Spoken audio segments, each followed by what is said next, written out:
ወጥቶ ጠፍቷል። ሰላም ጤና ይስጥልኝ እንዴት ናችሁ? ደህና ናችሁ ወይ? የሰላም ሀበሻ ቻናል ቤተሰቦቼ በያላችሁበት ሰላማችሁ ይብዛልኝ። ለቤት አዲስ የሆናችሁ የደውል ምልክቱን በመጫን ቤተሰብ ይሁኑ። ነባር ቤተሰቦቼም ስለምታበረታቱኝ እጅግ በጣም አመሰግናለሁ። ተወዳጁ እንግዲህ ጽናት ተከታታይ ድራማ ክፍል 55 ተለቋል ማለት ነው። እንግዲህ በክፍል 55 እጅግ በጣም ብዙ ነገሮች ተፈጥረዋል። ምክንያቱም እንግዲህ ያው ሄኖክ እንደሚወዳት እንደሚያፈቅራት ለጽናትን እንደሚወዳት እንደሚያፈቅራት በባለፈው ፓርት ለሐሴት ተናግሮ ነበር።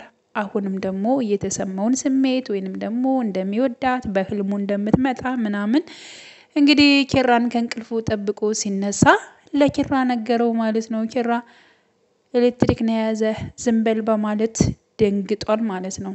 በጣም ነው የደነገጠው። ይሄ ኤሌክትሪክ ነው እንጂ የያዘ ፍቅር አይደለም። እንዴት ከጽናት ከማን ጽናት ምናምን በቃ ተርበተበተላቸዋለሁኝ። ምንም አላመነም ማለት ነው። ጽናት ያው ኪራ ስለሚወዳት ስለሚያፈቅራት የወደፊት የልጆቼ እናት ወይንም ደግሞ የወደፊት ሚስቴ ነች ብሎ ከሚያስባት ከጽናት ከሚወዳት ከሚሳሳላት እንግዲህ አንድ ጓደኛው ተነስቶ ከቤቱ የሚኖር ጓደኛው ጽናትን ወደድኳት አፈቀርኳት ሲል እንዴት አይበረግግ? በጣም በረገገ በጣም ማለት ነው። ስለዚህ እንግዲህ ያው ቀጥታ ጽናት ላይ ሄዶ አንቺና ሄኖክ ምንድነው ያላችሁ? ምንድነው ግንኙነታችሁ? ለምንድነውስ ምናምን በማለት እንግዲህ ጽናት ላይ ጮሆባታል ማለት ነው። እኔና እሱ ምንም ነገር የለብንም። ምን ሆኖ አንተ ለምንስ እንደዚህ ያልክ? ማን የነገረህ? ምንድነው በማለት እንግዲህ እሱን ጠይቀው ነበር መልሳ ማለት ነው። እና አሁን አንቺ እሱ ፍቅር ጥያቄ ቢጠይቅሽና እወድሻለሁ አፍቀርሻለሁ ቢል ትቀበይዋለሽ ወይ በማለት መልሶ ጠይቃ አረ ምንድነው የምታስበው አንተ? ለምንስ እንደዚህ አይነት አስተሳሰብ ይኖርሃል በማለት ትመልስለታለች። አይ ከዚህ በኋላ አንቺን አላምንሽም በጣም ብዙ ነገር እንትን እያልሽኝ ነው በማለት እንግዲህ ጽናትን መልሳለት ነበር። ጽናትም ተመልሳ ሄኖክ ጋር ሄዳ ምንድነው ለኪራ የተናገርከው? ምንድነው ያልከው?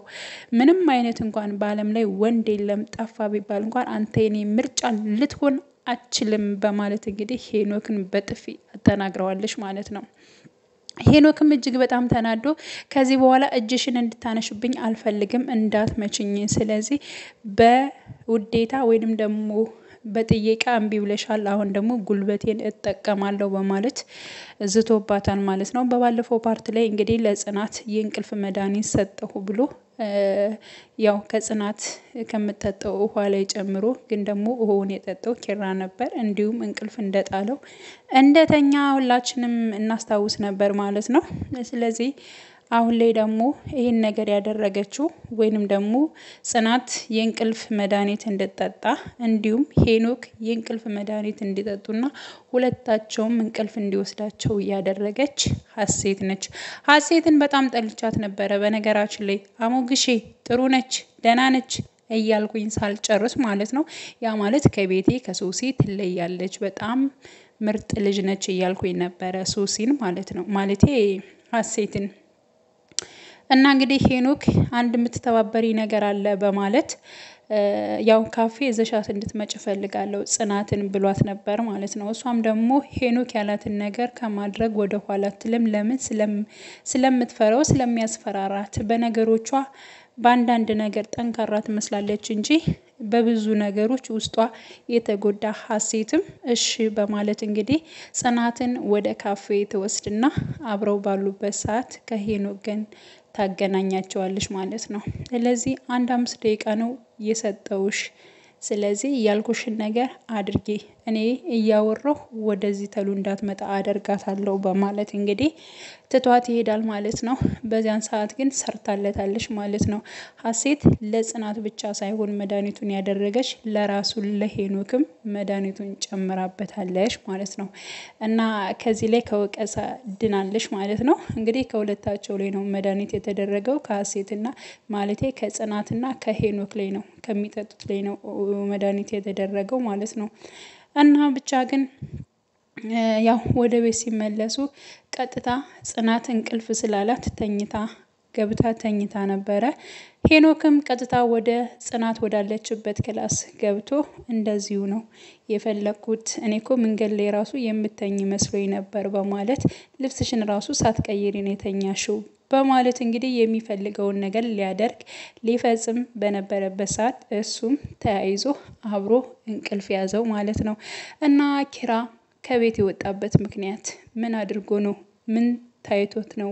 ለምንስ ወጣ ብዬ እንደው ስገምት ማለት ነው ምናልባት ሄኖክና ጽናት ተያይዘው ተኝተው ስላዩ ከጽናት ክላስ ይሄን አይቶ ነው ከቤት ብን ብሎ የጠፋ ነው ብዬ ማስበው። ወይም ከሄኖክ ጋር ተጣልተዋል። እንደዚያ በመሆናቸው ሁለታቸው ጽናትና ሄኖክ አንድ ላይ ተኝተው እንግዲህ ወይም ከሄኖክ ጋር ተነስቶ ተጣልቶ መሆን አለበት እንጂ ኪራ እንዲሁ ብድግ ብሎ ከቤት አይጠፋም። አሊያም ደግሞ ሄኖክ ጽናትን ወዳታለሁ አፈቅራታለሁ ብሎ ያንን ቃል ስለተናገረው ብቻ ከቤት የጠፋ አይመስለኝም።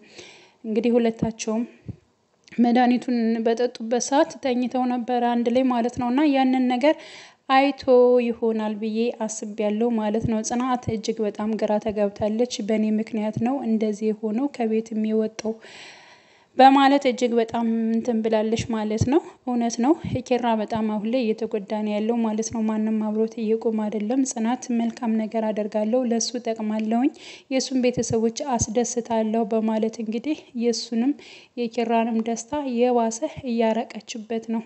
እንግዲህ ያው ጓደኛዋም እንዳለቻት ሰኒ እንዳለቻትም አንቺ ሁሉን ነገር የኪራን ደስታንም መመለስ ትችላለሽ፣ የቤተሰብንም የሱንም ደስታ አንቺ ራስሽ በራስሽ እጅ ነው ያለው መሙላት ትችያለሽ፣ ግን አንቺ አላወቅሽበትም።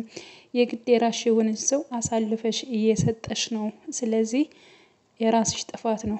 ያንቺ አለመናገርና ያንቺ ዝም ማለት ወደፊትም በጣም ከባድ ነገሮችን ያመጣል በማለት ነግራታለች ማለት ነው። እሷም ጥፋተኛና የሷ ስህተት እንደሆነ አሁን ላይ በጣም ገብቷታል። ከዚህ በኋላ ይንጣልኝ እንጂ ከቤት ይንጣልኝ እንጂ እኔ ሁሉን ነገር እነግረዋለሁ አንድም ነገር ሳልደብቅ ብላ ሆሚም እንግዲህ አሁን ላይ ሁሉን ነገር ወደ ጽናት አዝሯል ማለት ነው። ምክንያቱም ይሄን ሁሉ ነገር እንዲሆን ያደረግሽው ኪራ ከቤት እንዲጠፋ ያደረግሽው ወይንም ደግሞ እዚህ መቀመጥ እንዳይችል ያደረግሽው የራስሽ ጥፋት ነው።